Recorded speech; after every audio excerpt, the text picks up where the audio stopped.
All right, everybody, I'm just gonna do this one myself here. So this was from chapter 8, which was regression. So we have a couple of good review things going on here. Part A asked what the y-intercept was, and then it asked you to interpret it. So the y-intercept was on the regression output. If you remember the regression output, they have constant, and then they have the x variable. So under constant, the coefficient of the constant was 27.95. So that was the y-intercept. And then the definition of that is, this means that the average time to finish checkout with 0 customers in line is 72.95 seconds. So the key thing that does that, it's when x is equal to 0. And x is the number of customers in line.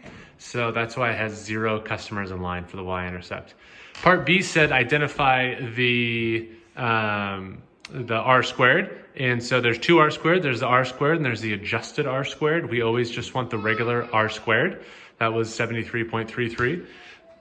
And then the definition that we talked about so long ago, the variation in x accounts for r squared percent of the variation in y. So we obviously put our context in there.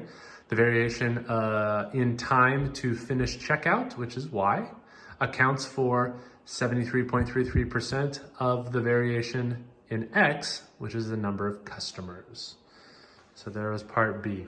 Part C asked you to circle the outlier. And when they say circle the outlier, they literally mean circle the point, right? Like right there on the page, circle it.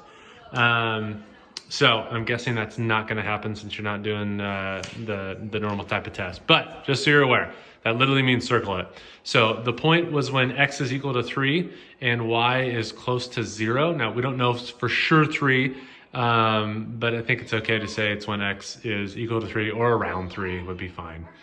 And y is close to 0. So this is an outlier because the y value is much lower than expected for an x value of 3. And you could also put in there when x is equal to 3, most of the y values are around blank and say what they're around. And then you can say that this one is closer to 0.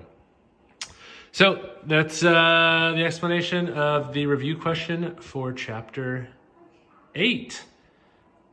Thanks, guys.